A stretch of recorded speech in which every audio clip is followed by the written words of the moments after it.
వాగీషాద్యా సుమనసః సర్వార్థానాముపక్రమే యం నత్వా కృతకృత్యా స్యుః తం నమామి గజాననం. శరదిందు వికాసమందహాసాం స్ఫురదిందీవరలోచనాభిరామాం అరవింద సమాన సుందరాస్యాం అరవిందాసన సుందరీముపాసే.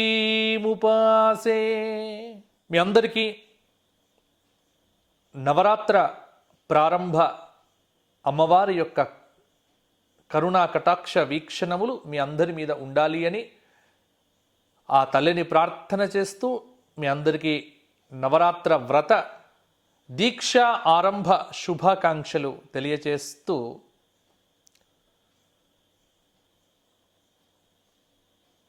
మన దసరా నవరాత్ర వైభవ ప్రవచనములలో ఈరోజు మొదటి రోజు. అమ్మవారు కన్యకా పరమేశ్వరి జగజ్జనని లోకమాత వాసవి దేవిగా తన యథార్థ స్వరూపమును మనకు అద్భుతంగా అనుగ్రహిస్తూ ఈరోజు వాసవి అలంకారంలో మనందరికీ అమ్మవారు అనుగ్రహం ఇస్తున్నది. అమ్మవారి యొక్క వాసవి చరిత్ర ఏమిటి? పరాశక్తి స్వరూప ఆవిర్భావంతో ఆర్యవైశ్యులందరికీ ఆరాధ్య దేవతగా అవతరించినటువంటి ఈ తల్లి యొక్క చరితమును మనకున్నటువంటి సమయంలో మనం కాస్త వివరించుకునే ప్రయత్నం చేద్దాం. అమ్మవారి చరిత్ర చాలా విస్తృతమైనటువంటి చరితం అమ్మవారి. మరి ఆ చరితమును కాస్త సంక్షిప్తంగానైనా మీ అందరికీ అర్థమయ్యే రీతిలో చెప్పేటువంటి ప్రయత్నం చేస్తాను. లోకంలో అధర్మం అనేది పెరుగుతూ ఉంటే ధర్మరక్షణ చెయ్యటానికే భగవచ్చక్తి వివిధ రూపములతో ఈ లోకములో అవతరిస్తుంది. అదే మనకు భగవద్గీతలో గీతాశాస్త్రములో భగవంతుడు తన అవతార రహస్యమును వివరణ చేస్తూ చెప్పినటువంటి మాట. పరిత్రాణాయ సాధూనాం వినాశాయ చ దుష్కృతాం ధర్మ సంస్థాపనార్థాయ సంభవామి యుగే యుగే. లోకంలో ఎప్పుడు అధర్మం ప్రబలినా అంటే ఇప్పుడు అధర్మం లేదా అని చాలామంది అడుగుతూ ఉంటారు. ఇప్పుడు ఉంది అధర్మం, కానీ ఇప్పుడున్నటువంటి అధర్మాన్ని బుద్ధి నైపుణ్యము ఉన్నటువంటి మానవులు ప్రయత్నపూర్వకంగా భగవద్ అనుగ్రహంతో దాన్ని తొలగించవచ్చు. మనం ప్రయత్నం చెయ్యట్లే.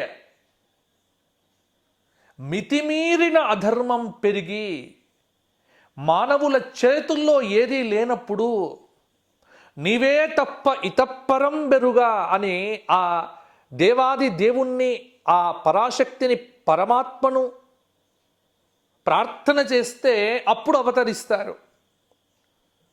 ఇలా చాలా సందర్భములలో భగవచ్చక్తి యొక్క అవతార రహస్యములు, అవతారములు ఈ లోకంలో చాలా వచ్చి ఉన్నాయి. ఆర్య వైశ్యులందరికీ ఆరాధ్య దేవత అయినటువంటి ఆ తల్లి యొక్క ప్రాదుర్భావం కూడా చాలా అద్భుతంగా మనకు చరిత్రలో చెప్పబడ్డది. భగవంతుడు మొట్టమొదలు ఈ సృష్టిని చేసేటప్పుడు మీకు భాగవతంలో 3వ స్కంధంలో వస్తుంది సృష్టి ప్రక్రియ, సృష్టి యొక్క విధానం. సృష్టించినప్పుడు భగవంతుడు ఎవరెవరిని సృష్టించాడు, సప్తఋషులు ముందు అవతరించడం, ఆ సప్తఋషుల నుండే తేజస్సు అనేటువంటిది భూలోకానికి రావటం. భగవంతుడు భగవద్గీతలో చెప్పాడు, చాతుర్వర్ణ్యం మయా సృష్టం గుణకర్మ విభాగశః. చాతుర్వర్ణములను భగవంతుడు సృష్టించాడు. బ్రాహ్మణ, క్షత్రియ, వైశ్య, శూద్ర. దీనిలో స్పష్టంగా మనకు పురుష సూక్తములో భగవంతుని యొక్క విభూతి ఎలా ఎలా ఏ వర్ణమునందు ఎలా ప్రాదుర్భవించింది అనేటువంటి విషయాన్ని మనకు పురుష సూక్తాదులు స్పష్టంగా చెప్పాయి. వీరిలో బ్రాహ్మణ, క్షత్రియ, వైశ్య, ఆర్య వైశ్యుల యొక్క ఉత్పత్తి చాలా గమ్మత్తుగా ఉంది. ఆర్యవైశ్యుల యొక్క ఉత్పత్తి అసాధారణంగా అద్భుతంగా లోకంలో జరిగిందండి. ఎందుకంటే పూర్వకాలంలో ధర్మనందనుడు అనేటువంటి ఒక మహాభక్తుడికి పరాశక్తి ప్రత్యక్షమై అనుగ్రహించింది. ధర్మనందనుడు అని అతని పేరు. దీనికి పూర్వము చరిత్ర చాలా ఉంది. అయితే మనకు ఉన్నటువంటి సమయము చాలా అల్పం కాబట్టి ఉన్న విశేషాంశములు చెప్పుకుందాము. మరల ఎప్పుడైనా అవకాశం దొరికితే ఈ ఆర్య వైశ్యుల యొక్క వాసవి దేవత యొక్క సంపూర్ణమైనటువంటి చరితమును మనం చెప్పుకునేటువంటి ప్రయత్నం చేద్దాము తప్పకుండా. ఈ రోజున అమ్మ శరత్కాలే మహాపూజ క్రియతే యాచ వార్షికీ. శరదృతువు, ఆశ్వయుజమాసం, శుక్లపక్షం, పాడ్యమి తిథి, జగజ్జనని పరాశక్తి ఆవిడ వాసవి రూపంలో కన్యకా పరమేశ్వరి తన నిజస్వరూప దర్శనాన్ని మనందరికీ కూడా అనుగ్రహిస్తూ ఉన్నది. కాబట్టి ఈ రోజున ఈ తల్లికి సంబంధమైనటువంటి చరితమును, కాబట్టి ఇక్కడ ఈ తల్లిని ఆరాధన చేస్తున్నటువంటి ఆర్య వైశ్యులంతా ఎవరు అంటే వీరు ఒక ప్రయోజనం కోసం పరాశక్తి కృపతో భూలోకానికి వచ్చి ధర్మస్థాపనలో ప్రధాన పాత్ర పోషించినటువంటి వర్గం ఆర్యవైశ్యులు. ధర్మనందుడు పరాశక్తి యొక్క భక్తుడు. అందుకే ఆవిడను ప్రార్థన చేశాడు, అమ్మ లోకమంతా అల్లకల్లోలంగా ఉంది, ఎటు చూసిన కామక్రోధ లోభ మోహాదులన్నీ విచ్చలవిడిగా నాట్యం చేస్తూ ఉన్నాయి, మాకు దిక్కు లేదు. ఈ లోకంలో వర్ణ వ్యవస్థను చక్కగా ఏర్పాటు చేసి ధర్మస్థాపనలో పాలు పంచుకునేటువంటి ఒక శక్తిని మాకు ప్రసాదించేటువంటి ఒక అనుగ్రహాన్ని ఇవ్వమ్మా అని ధర్మనందనుడు అనేటువంటి రాజు ఆ తల్లిని ఉపాసన చేస్తే ఆ తల్లి వరమిచ్చిందట. నాయనా, నేను వాస అనేటువంటి వారింట వాసవశ్రేష్ఠికి వాసుదేవ సోదరి అయినటువంటి నేను వాసవిగా జన్మిస్తాను అని చెప్పి ప్రసిద్ధమైనటువంటి గోత్రములు ప్రభాత ఋషి, మౌద్గల్య, ఇక చాలా గోత్రములు ఉన్నాయి. వాటి వివరాలు మనం చెప్పుకుందాము. 102 గోత్ర ఆర్య వైశ్యులకు శరీర బాధ అనేటువంటిది లేకుండగా అగ్నిప్రవేశము చేయించి వారి విభూతులు ఏవైతే ఉన్నాయో లోకంలో మిగతా వారికి వచ్చి వారు చక్కగా ధర్మ సంబంధమైనటువంటి నిర్వహణలో పాలు పంచుకునేటువంటి శక్తిని వారికి అనుగ్రహించేట్టుగా నేను అనుగ్రహిస్తాను అని వరమిచ్చింది. అందుకే మొత్తం ఇక్కడ 714 గోత్రములతో ఆర్యవైశ్యుల యొక్క ప్రభ. మొత్తం 714 గోత్రములు. భగవంతుడి యొక్క ఊరువుల నుంచి జన్మించినటువంటి ఆర్యవైశ్యులకు ఒక పేరుంది. ఏమిటి అంటే ఆది సంభూతులు అని పేరు. ఆది సంభూతులు అనేటువంటి పేరుతో అవతరించడం జరిగింది. వీరెవరు? ఆది సంభూతులు. ఈ ధర్మనందనుడికి పరాశక్తి వరం ఇచ్చింది. మీరంతా లోకంలో అవతరించండి, నేను అవతరిస్తా అంటే మీకు అర్థం చేసుకోండి, ఆవిడ అసాధారణమైనటువంటి స్వరూపము. అందుకే శాస్త్రములో పురాణాదుల్లో చెప్పారు, కృతే తురేణుకా దేవి త్రేతాయాం జనకాత్మజ ద్వాపరే ద్రౌపదీ దేవి కలౌ వాసవి కన్యకా. కృతే తు రేణుకా దేవి.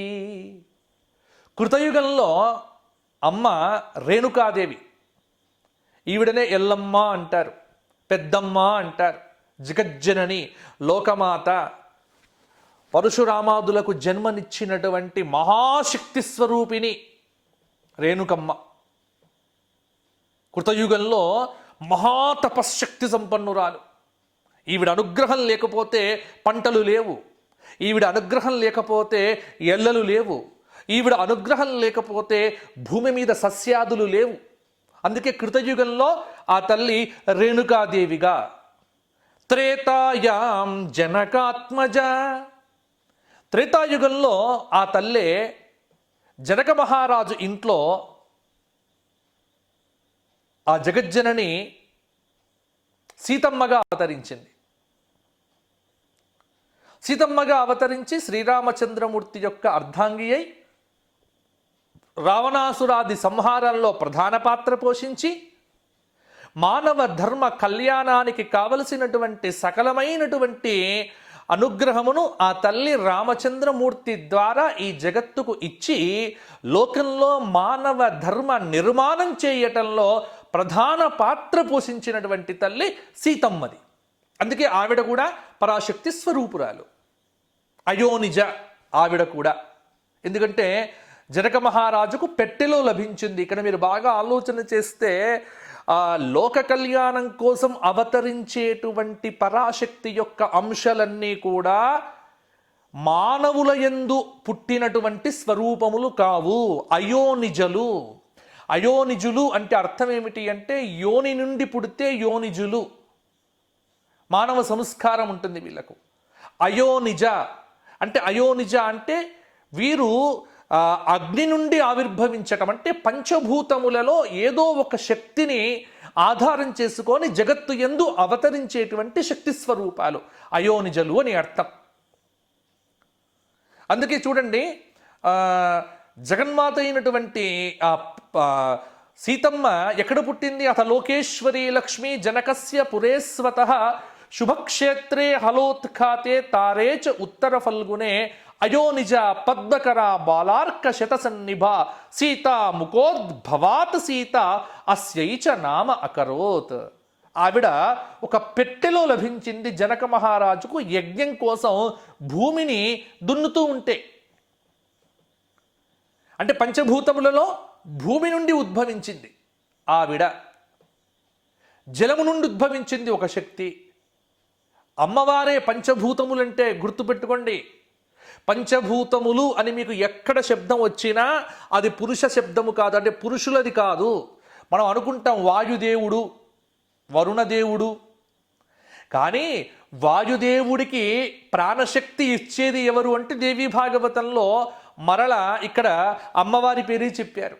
కాబట్టి పంచభూతములు. అందుకే ధరణిమయీం తరణిమయీం గగన దహన హోతృమయీం అంబుమయీం ఇందుమయీం అంబా అనుకంపాం ఆదిమామీక్షే అని పంచభూత స్వరూపము యొక్క వివరములు మీకు వేరే ఎపిసోడ్లో కూడా నేను చెప్పి ఉన్నాను, మీరు చూడవచ్చు.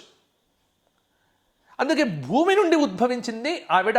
త్రేతాయుగంలో దశవర్ష సహస్రాని దశవర్ష శతాని చ రామో రాజ్యముపాసిత్వ బ్రహ్మలోకం ప్రజాస్యతి. ఆవిడే జగన్మాత భూజాత సకల సద్గుణోపేత సీతామాత. ఆవిడ అయోనిజ, పృథ్వీ నుంచి వచ్చింది.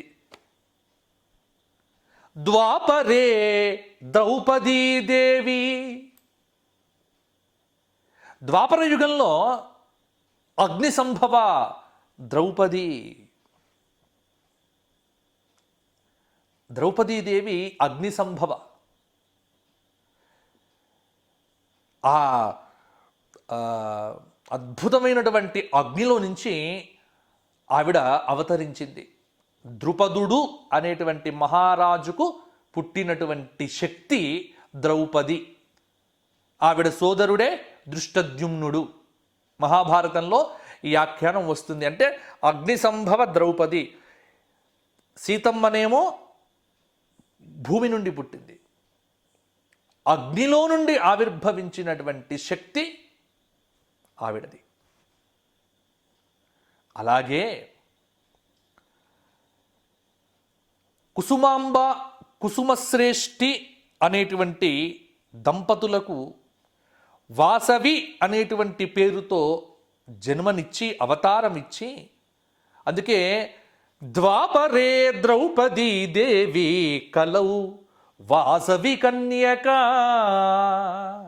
మరి కలియుగంలో ఎవరు? మనకు 4 యుగాల్లో, కృతయుగంలో రేణుకాదేవి అయింది, త్రేతాయుగంలో సీతమ్మ అయింది, ద్వాపరంలో ద్రౌపది అయింది. కలియుగంలో ఎవరు?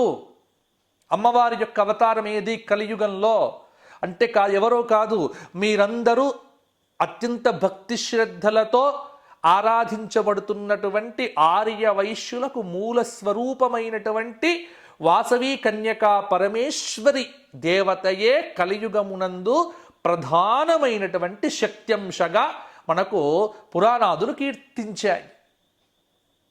ఈవిడ వాసవి అన్నారు.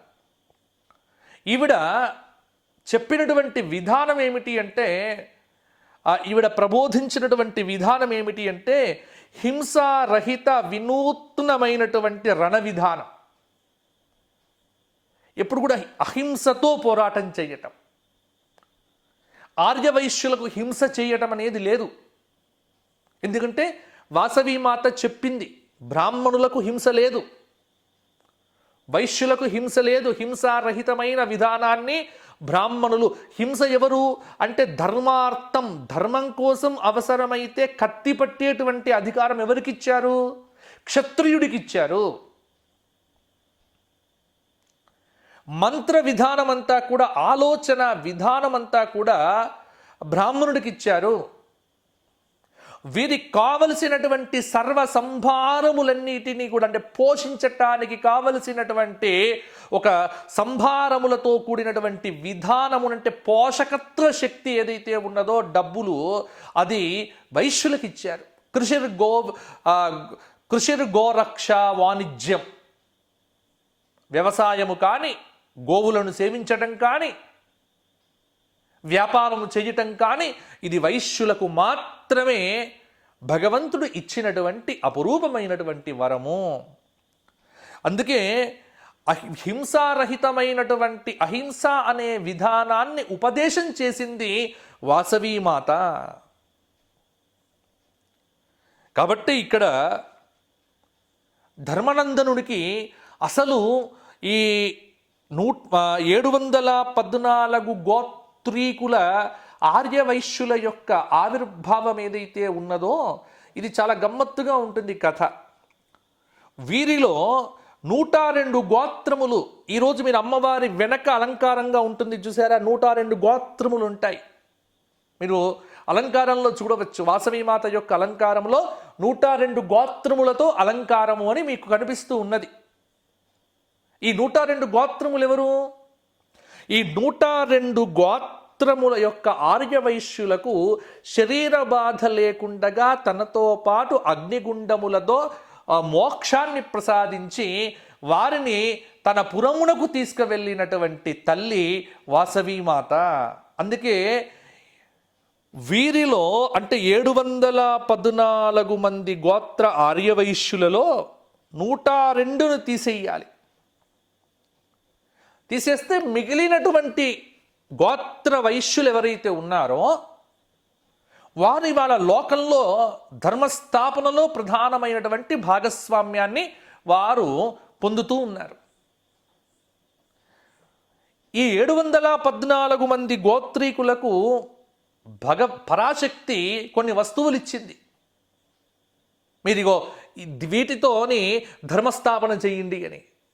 ఆ వస్తువులు ఏమిటి అంటే కాట, దండే, వీసే, మరకము, నాగలి, మానిక, షేరు, అర్ధషేరు, గజంబద్ద, కొలబద్ద, ఇవన్నీ అంటే కొలతలకు సంబంధించినటువంటి పాత్రలు ఏవైతే ఉన్నాయో అవన్నీ కూడా. అందుకే పూజా సంబంధమైనటువంటి సామగ్రి మానుక కొలిచేటువంటిది. వీటిని కాళ్ళతో తొక్కరాదు. మానుకలు కానీ, కాటా కానీ, దండె కానీ, నాగలి కానీ, అర్ధషేరు కానీ, గజంబద్ద, కొలబద్ద, ఇటువంటి వాటిని పరమ పవిత్రమైనటువంటి మన జీవనానికి ఆధారభూతమైనటువంటి వస్తువులు అవి. అందుకే కాళ్ళతో తొక్కడం ఎప్పుడు కూడా చేయకూడదు. అందుకే వైశ్యులంతా నమస్కారం చేస్తారు వీటికి. ఎందుకంటే 714 మంది గోత్రీకుల దగ్గర అమ్మవారే సాధారణంగా ఆవిర్భవించింది. అందుకే ఇక్కడ కుసుమాంబ, కుసుమశ్రేష్ఠి అనేటువంటి దంపతులు ఎంత భక్తితో ఆ నగరేశ్వరుణ్ణి ప్రార్థన చేశారో. వారు ఇక్కడ ఇంకొక మాట కూడా నేను చెబుతున్నాను. ఆర్యవైశ్యులు ఎంత భక్తితో పూజించవలసినటువంటి ప్రధాన దైవం ఎవరు అంటే ఈశ్వరుడు. ఈశ్వరారాధన చెయ్యకుండగా ఆర్యవైశ్యులకు భోజనము లేదు. ఒకటి నియమం అండి. ఎందుకంటే ఇది ఇప్పటి నుంచి కాదు. ఆర్యవైశ్యుల యొక్క ఉత్పత్తి మొదట్ల నుండి కూడా శివతత్వము. ఎందుకంటే కుసుమ దంపతుల యొక్క చరితమును నేను చదివితే వారి చరిత్రలో ఆ కుసుమ దంపతులు ప్రధానంగా చదివినటువంటి పంచాక్షరి స్తోత్రము కనిపిస్తున్నది. ఆ పంచాక్షరి ఓంకార మంత్ర సంయుక్తం నిత్యం ధ్యాయంతి యోగినః కామదం మోక్షదం తస్మై ఓంకారాయ నమో నమః. నమస్తే దేవదేవేశ, నమస్తే పరమేశ్వరి, నమస్తే వృషభారూఢ నకారాయ నమో నమః. మహాదేవం మహాత్మానం మహాపాతకనాశనం మహాపాపహరం వందే మకారాయ నమో నమః. శివం శాంతం జగన్నాథం లోకానుగ్రహకారణం శివమేకం పరం వందే శికారాయ నమో నమః. వాహనం వృషభో యస్య వాసుకిః కంఠభూషణం వామే శక్తి పరం వందే వకారాయ నమో నమః. యత్ర కుత్ర స్థితం దేవం సర్వవ్యాపినమీశ్వరం యల్లింగం పూజయే నిత్యం యకారాయ నమో నమః. ఆర్యవైశ్యులంతా ప్రతిరోజు ప్రాతకాలంలో పఠించవలసినటువంటి స్తోత్రము ఇది. వాసవీమాత చెప్పినటువంటి స్తోత్రము. అంటే వాసవీమాత ఆవిర్భావము కోసము నగరేశ్వర ఆరాధన చేసినటువంటి కుసుమశ్రేష్ఠి, కుసుమాంబ దంపతులు ఈ మంత్ర జప తపస్సు చేస్తే ఆ తపస్సుకు ఈ కుసుమాంబ గర్భం ధరించింది. గర్భం ధరించినటువంటి కుసుమాంబ 11 నెలలండి. కుసుమాంబకు 11 నెలల తర్వాత, నిండిన తరువాత, సాధారణంగా 9 నెలలకు పుట్టేటువంటి వారు యోనిజులుగా, కానీ అయోనిజులుగా సాధారణంగా ఈవిడ గర్భవాసం చేసింది. కానీ గర్భవాసంగా కాదండి. చూడండి ఈవిడ యొక్క శక్తి. వసంత ఋతువు, పరమ పవిత్రమైనటువంటి వైశాఖ మాసము, శుక్లపక్షము, దశమి తిథి, మంగళకరమైనటువంటి శుక్రవారము నాడు ప్రాతకాలంలో పునర్వసు నక్షత్రంలో కుసుమాంబ ప్రసవించింది. ఇక్కడ లోక మర్యాదను అనుసరించి కలియుగంలో అవతరించడం కదండి. అందుకే ఈవిడ యోనిజు అంటే ఇంతకుముందు నేను చెప్పాను, అవతార స్వరూపములన్నీ కూడా మామూలుగా రావు. కానీ మానవ మర్యాదను అతిక్రమించకుండగా మానవ మర్యాదను లోకంలో చూపించటానికి మీకు చూడండి, రామచంద్రమూర్తి ఎలా అవతరించారో త్రేతాయుగంలో, కలియుగంలో వాసవి దేవత యొక్క ఆవిర్భావం కూడా అలాగే, ఆవిడ కూడా అలాగే వచ్చిందండి.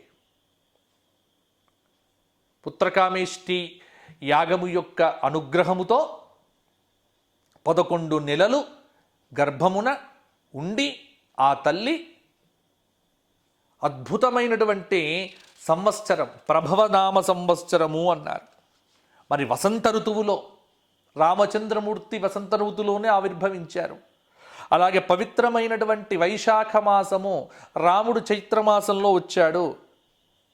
శుక్లపక్షంలోనే రాముడు వచ్చాడు. ఈవిడ శుక్లపక్షమే. రాముడు పుట్టింది నవమి, ఈవిడ పుట్టింది దశమి. చూడండి ఇంత దగ్గరగా పోలికలు ఉన్నాయో. నక్షత్రం ఏమిటి? రాముడి యొక్క నక్షత్రమే వాసవిదండి, పునర్వసు నక్షత్రము. అందుకే వాసవి కన్యకా పరమేశ్వరి దేవాలయంలో పునర్వసు నక్షత్రమునకు చాలా ప్రాధాన్యం ఇస్తారు. ప్రతి పునర్వసు నక్షత్రంలో తప్పకుండా వాసవి దేవత యొక్క ఆరాధన ప్రతి ఒక్క ఆర్య వైశ్యుడు చేయాలి అన్నటువంటిది నియమమే. ఇంట్లోనైనా తప్పకుండా పునర్వసు నక్షత్రం వస్తే చాలు. ఇక శుక్లపక్ష దశమ్యాంచ శుభలగ్నే శుభగ్రహై అధిష్ఠితే శుభోచ్చ శుభదృష్ట్యా గ్రహత్రయై జాతం శిశుద్వయమిదం వైశ్యవంశ వివర్ధనం అని పెనుగొండవారి పురాణం చెప్పినటువంటి మాట.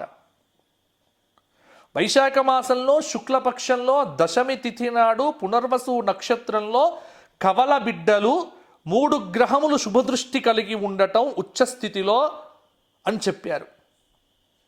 కాబట్టి అమ్మవారి యొక్క ప్రాదుర్భావం శుక్రవారం నాడు జరిగింది. ఇక ముఖ్యంగా వైశాఖ శుక్ల దశమి చాలా మంచి తిథి అండి. వైశాఖ శుక్ల దశమే మీకు పోతులూరి వీరబ్రహ్మేంద్ర స్వామి వారి యొక్క ఆరాధన చేస్తారు. వైశాఖ శుక్ల దశమికి తిరుమలలో శ్రీనివాస మంగాపురాది క్షేత్రములందు శ్రీనివాస కళ్యాణం చేసేటువంటి సంప్రదాయము ఉంది. శ్రీనివాస కళ్యాణం జరిగినటువంటి సంవత్సరంగా. అలాగే పునర్వసు రామజననం, దాని గురించి ఇంకా నేను చెప్పవలసినటువంటి అవసరం లేదు. అందుకే వాసవీదేవి యొక్క పూజ ప్రతి పునర్వసు నక్షత్రంలో చక్కగా చెయ్యాలి. ఇక్కడ అమ్మవారు అక్కడ కాస్త జ్యోతిష్య విషయాలు మనం చెప్పుకుంటే, అమ్మవారి యొక్క లగ్నం మిథున లగ్నం. బుధక్షేత్రమైనటువంటి లగ్నంలో శుక్రుడు ఉన్నందువల్ల అమ్మవారు అవతరించింది, స్త్రీ జననం. వాసవీదేవి యొక్క రాశి ఏమిటి అంటే సింహరాశి. జనన కాలంలో పూర్వ ఫల్గుని నక్షత్రం 4వ పాదం బలంగా ఉన్నది. అది లగ్నం వర్గోత్తమాంశను పొంది ఉన్నది. కాబట్టి ఆ సింహరాశిలోనే సింహబలంతో సమానమైనటువంటి వీరుడు విరూపాక్షుడు కూడా పుట్టాడు, ఆవిడకు సోదరుడిగా. కావున చాలా అద్భుతమైనటువంటి అంటే అవతార పురుషులకు జాతకాదులు చూడాల్సినటువంటి పని లేదు. కానీ సరే, మనకు లోకంలో రామచంద్రమూర్తి యొక్క జాతకం కూడా చూస్తాం. కానీ ఇక్కడ వాసవి చాలా మంచి పేరు పెట్టుకున్నారండి. 11వ రోజున ఆ కుసుమాంబ దంపతులు 18 పట్టణములలో ఉన్నటువంటి ఆర్య వైశ్య సోదరులందరికీ ఆహ్వానం పంపి పేరు పెట్టారు. బాలుడేమో నందీశ్వరాంశ, అమ్మవారేమో పరాశక్తి అంశ. కాబట్టి శక్తిత్రయంతో అవతరించింది కాబట్టి ఆవిడ 3 శక్తులకు ప్రతీక. ఇచ్ఛాశక్తి, క్రియాశక్తి, జ్ఞానశక్తి, ఈ 3 అమ్మవారిలో ఉన్నాయి వాసవిలో. అందుకే మూర్తిత్రయ స్వరూపంగా చెబితే వా అంటే విష్ణువు, సా అంటే బ్రహ్మ, అలాగే వి అంటే పరమేశ్వరుడు, విశ్వేశ్వరుడు, వాసవి. శక్తిత్రయాత్మక స్వరూపగా అమ్మవారిగా చూస్తే వా అంటే వరలక్ష్మి, సా అంటే సరస్వతి, వి అంటే విశ్వేశ్వరి, పార్వతి. ఇలా మీరు భావన చేసుకోవచ్చు. అంటే అమ్మవారి పేరులో ఉన్నటువంటి విశేషములు. ఈవిడ ఎంత భక్తురాలు అంటే నగరేశ్వర స్వామి భక్తురాలు వాసవీదేవి. ఆవిడ పంచాక్షరీ మంత్రముతో నిరంతరము ఎల్లప్పుడూ ఈశ్వరారాధన చేస్తూ ఉండేది. భాస్కరాచార్యుడి ద్వారా వాసవి విరూపాక్షులిద్దరు కూడా చక్కగా విద్యాభ్యాసం చేశారు. అమ్మవారు ఎలా ఉంది అంటే మామూలుగా లేదు. అమ్మవారు ఏమి స్వరూపమండి, ఏమి లావణ్యమండి, ఏమి తేజస్సు అండి. ఆ తేజస్సును చూచి ప్రపంచమంతా చెరువు పొందుతున్నారు ఆ వాసవీదేవి యొక్క తేజస్సును చూచి. అందులో ఆవిడ పరమ వైరాగ్యంతో ఎల్లప్పుడూ ఉండేదండి. ఇటువంటి ఆ తల్లి యొక్క జీవితంలో విష్ణువర్ధనుడు అనేటువంటి మహారాజు ఆవిడను చూచాడు. చూచిన తక్షణమందు విష్ణువర్ధనుడు మోహపడ్డాడు. పెళ్లి చేసుకునేటువంటి జాతకం కాదు ఆవిడది, వాసవీమాతది. ఆవిడ భవిష్యత్తు విషయములన్నీ కూడా చూచి ఆవిడ ఒక నిర్ణయానికి వచ్చింది.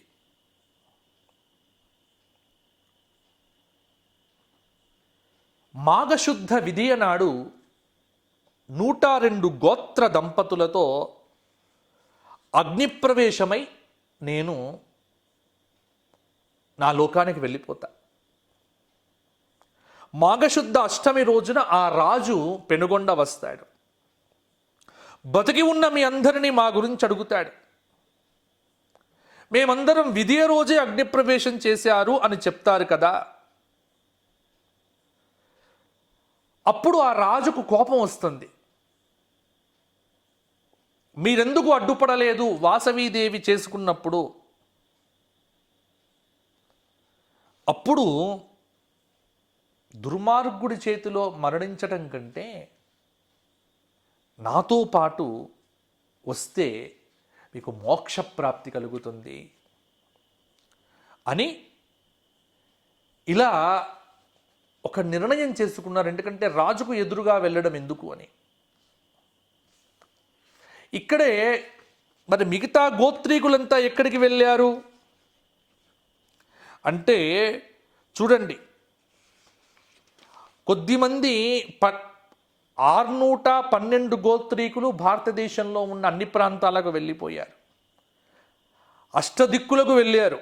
200 గోత్రాల వారు దక్షిణ దిక్కుకు, 186 గోత్రాల వారు పశ్చిమ దిక్కుకు, 134 గోత్రీకులు ఉత్తర దిక్కుకు, 80 గోత్రీకుల వారు తూర్పు దిక్కుకు, 12 గోత్రీకులు అన్ని దిక్కులకు వెళ్తే మొత్తం 612 గోత్రీకులు వివిధ ప్రాంతముల యందు అమ్మవారి అనుగ్రహంతో వ్యాపారాదులను ఆరంభం చేశారు. అంటే దక్షిణము అంటే మీకు గుర్తుపెట్టుకోవటానికి తిరువనంతపురం, మద్రాసు, కన్యాకుమారి. పశ్చిమం అంటే మహారాష్ట్ర, బొంబాయి వైపు. ఉత్తర దిశ అంటే ఢిల్లీ, వారణాసి, గయా మొదలైన ప్రాంతములు. తూర్పు దిక్కు అంటే విజయనగరం, శ్రీకాకుళం, భువనేశ్వర్, ఒరిస్సా, పూరి, బరంపూర్ మొదలైనటువంటి ప్రాంతములు. ఇలా 4 దిక్కులకు. అందుకే ఇక్కడ ప్రస్తుతం 612 మంది గోత్రీకులు ఈ 612 గోత్రీకులు ఎవరు అంటే మురుగు కోమట్లు, మరుగు కోమట్లు, మలయాళ కోమట్లు, సింహాద్రి కోమట్లు, రాజవైశ్యులు, నేతి కోమట్లు, భేరి కోమట్లు అని చాలా తెగలున్నాయి దీనిలో. చాలా అందుకే ఈ 102 గోత్రీకుల యొక్క మహాసభ బ్రహ్మాండంగా ఉంది. అందుకే 102 గోత్రీకుల వారు అమ్మవారితో కలిసి వారు 103 అగ్నికుండములు, అంటే 102 మంది గోత్రీకులకు 102 గుండములు, నాకు ఒకటి ప్రత్యేక గుండము చేయించని తవ్వించి ఒక్కొక్క గుండము 18 గజముల లోతు, 18 గజముల వెడల్పు, 18 గజముల కైవారం చేసి ఇటువంటి కొలుతలతో 103 గుండములు. ఇలా ప్రధాన కుండము చక్రాకారంలో 6 కుండలములు, అలాగే వర్తులాకారంగా 13, 4 దిక్కుల 64 కుండములు, ఒకవైపు 9 కుండములు, ఇలా బ్రహ్మాండంగా కుండముల యొక్క స్థాపన జరిగింది. ఆ తర్వాత ఆ 103 గుండములకు సరిపడైనటువంటి సమితలు వట వృక్షము, రావి, జువ్వి, ఉత్తరేణి, అగ్ని సూక్తములతో 103 గుండములు వెలిగింపచేశారు. ఆ తర్వాత అయిపోయింది. ఆ జగజ్జనని అయినటువంటి ఆ తల్లి అందరూ చూస్తూ ఉండగానే ఈ తల్లిదండ్రులకు చక్కటి వైరాగ్య బోధ చేశారు.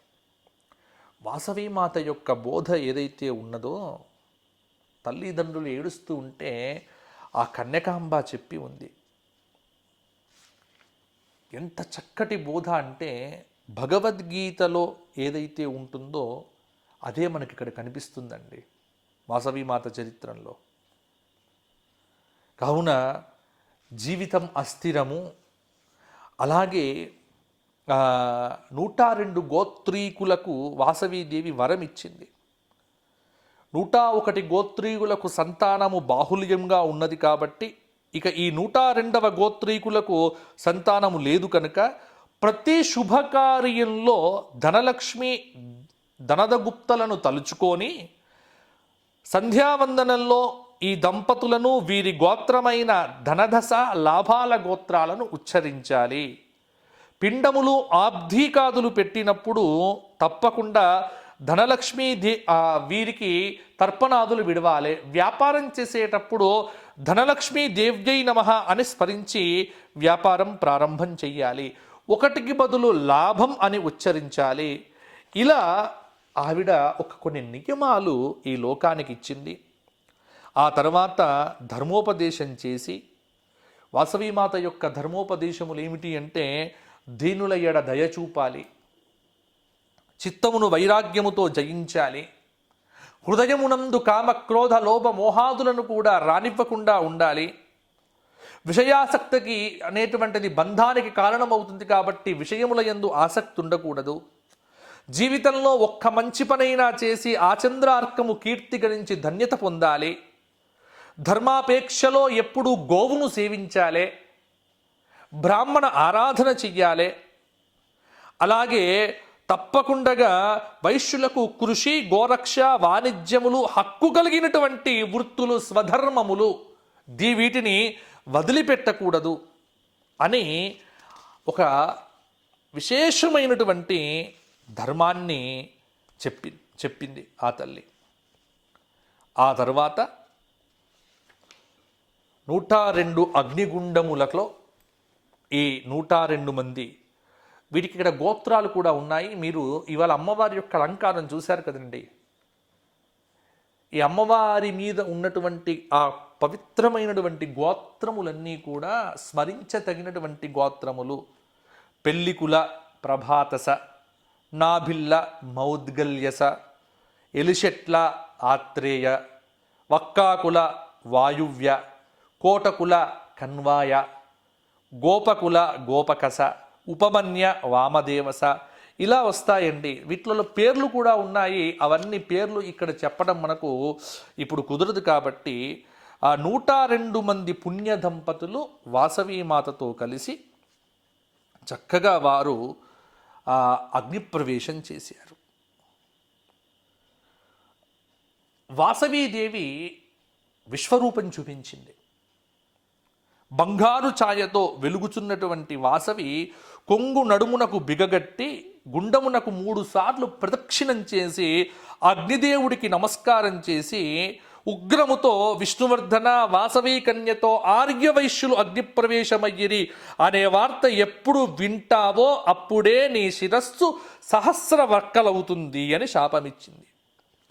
ఆ తరువాత విశ్వరూపాన్ని చూపించి తన శరీరాన్ని పెంచి 1000 శిరములతో 1000 ముఖములతో 2000 నేత్రములతో 2000 పాదములతో కోటానుకోట్ల ఆయుధములతో విశ్వరూపాన్ని ప్రదర్శించి ఆ ఆదిశక్తి స్వరూపినిగా జగజ్జనని లోకమాత ఆవిడెవరండి?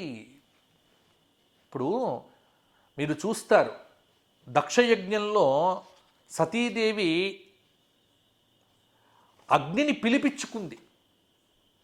అగ్నికి ఆహుతి కావడం కాదండి, ఇక్కడ తమలోనే అగ్ని ఉంటుంది. ఎందుకంటే ఇవాళ దుర్గా సూక్తంలో మీరు చూడండి, ఓం తాం అగ్నివర్ణాం తపసా జ్వలంతీం తాం అగ్నివర్ణాం, అగ్నివర్ణ ఆవిడే, ఆవిడలో ఉన్నదే అగ్ని. ఇలా అగ్నిదేవుణ్ణి పిలిచి అందరూ చూస్తూ ఉండగా అగ్నిని ఆవాహనం చేసుకున్నది. ఇలా అమ్మవారి యొక్క శక్తి చాలా అద్భుతమైనటువంటి శక్తి. విశేషం ఏమిటి అంటే ఆ తల్లి బోధించినటువంటి ధర్మము ఏదైతే ఉన్నదో అహింస, హింసారహితమైనటువంటి త్యాగ విధానము అమ్మవారు చూపించింది. అందుకే ఈ జగజ్జనని లోకమాత తల్లి ఒక ధర్మాన్ని లోకానికి చూపించటం కోసమే అవతారం ఎత్తింది. ఆర్యవైశ్యులంతా పునర్వసు నక్షత్రమునందు ఈ తల్లిని ఆరాధన చెయ్యాలి. మరి అందుకే ప్రథమా శైలపుత్రీ చ ద్వితీయ బ్రహ్మచారిణి తృతీయ చంద్రఘంటేతి కూష్మాండేతి చతుర్థకి. ఈ మొదటి రోజున నవరాత్రములలో ఆరాధన పద్ధతి శైలపుత్రి ఆరాధన. శైలపుత్రి క్రమములో అమ్మవారికి ఆరాధన చేసి అలంకారము మాత్రము వాసవి అలంకారము. వాసవి అలంకారము అన్నప్పుడు ఈ 102 గోత్రములు తప్పకుండా ఉండవలెను. నిజానికి అమ్మవారి యొక్క చరితము ఎంత అద్భుతంగా ఉంటుంది అంటే వాసవి పురాణము, వాసవి చరితము చాలా నైమిషారణ్యానికి వీళ్ళు రావటము అంటే సృష్టి ఆరంభం నుండి ఎలా ఎలా ఎలా ఆర్య వైశ్యుల యొక్క ప్రభ మొదలైందో మనకు ఈ పురాణాదుల్లో వర్ణించారు. కాబట్టి ఆర్య వైశ్యులందరికీ ఆధార స్వరూపురాలైనటువంటి ఈ పరాభట్టారిక యొక్క అనుగ్రహము తప్పకుండా పొందాలి. కాబట్టి వాసవి కన్యక పరమేశ్వరి దేవాలయంలో మరి అమ్మవారి యొక్క వాసవి కన్యక పరమేశ్వరి ఛానల్ ద్వారా ఈ రోజున మీరు అమ్మవారి అలంకారమును విశేషంగా దర్శిస్తూ ఉన్నారు. తామగ్నివర్ణాం తపసాజ్వలంతీం వైరోజనీం కర్మఫలేషు జుష్టాం దుర్గాం దేవీగుం శరణమహం ప్రపద్యే సుతరసితరసే నమః.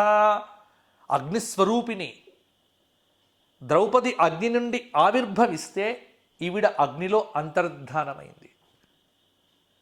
ఎలాగైతే ఈశ్వరుడి యొక్క శక్తి దక్షుడి యొక్క ఆ యజ్ఞములో ఆ అగ్నిలో అంతర్ధానమైనట్టుగా వాసవి శక్తి అంతా కూడా అగ్నిస్వరూపంగా భాసిల్లుతూ ఉన్నది.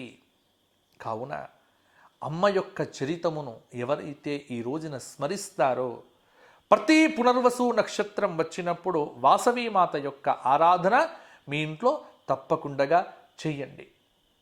అమ్మ చూపించినటువంటి మార్గం ఏమిటి అంటే లోకంలో ధర్మాన్ని నిలపాలి అంటే ఆ ధర్మాన్ని నిలిపేటువంటి శక్తి ఎవరికి ఉంది అంటే నాటి నుండి నేటి వరకు అహింస అనేటువంటి మార్గము ద్వారా మీకు ఒక్క విషయం నేను చెబుతాను. వాసవీమాత యొక్క అహింస అనేటువంటి ధర్మమునే మరి మీ వంశంలో ప్రాదుర్భవించినటువంటి జాతిపిత మహాత్మా గాంధీ గారు అవలంబించారు. అహింసా పరమో ధర్మ ఎక్కడి నుంచి వచ్చింది? ఇది వాసవీమాత దగ్గర నుంచి వచ్చింది. వాసవీమాతనే అనుగ్రహిస్తే జాతిపిత మహాత్మా గాంధీ గారు స్వీకరించారంటే చరిత్రలో ఆర్యవైశ్యుల యొక్క త్యాగము అసాధారణమైనటువంటి త్యాగము. ఆర్యవైశ్యుల యొక్క జీవన విధానము కూడా చాలా విశేషంగా పురాణాదుల యందు వర్ణించారు. కామధేనువు ఈ గోత్రీకులందరినీ కూడా ఈ భూలోకానికి తీసుకొచ్చింది అని. కాబట్టి 102 గోత్రముల అలంకారణతో ఈ రోజున వాసవి కన్యకా పరమేశ్వరి జగజ్జననియై లోకమాతయై మనందరినీ కూడా అనుగ్రహిస్తూ ఉన్నది.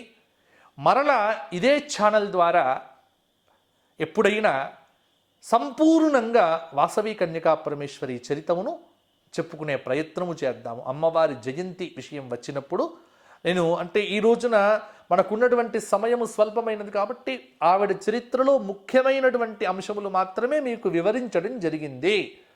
అంటే ఆవిడ ఎలా అవతరించింది, ఎలా ఆవిడ తన యొక్క అంతర్ధానమైందనేటువంటి విషయములు మాత్రమే మీకు చెప్పడం జరిగింది. ఇది కాకుండా ఇంకా చాలా ఉన్నాయి ఆవిడ జీవితంలో. ఆవిడ చాతుర్మాస్య దీక్ష చేయటము, అలాగే ఈ విష్ణువర్ధనుడు అనేటువంటి మహారాజు ఆవిడను చూచి మోహించడము, పరస్పర చర్చలు, వీటన్నింటికి సంబంధించినటువంటి సాకల్యమైనటువంటి చరితము మరల ఎప్పుడైనా మనము తెలుసుకునే ప్రయత్నము చేద్దాము.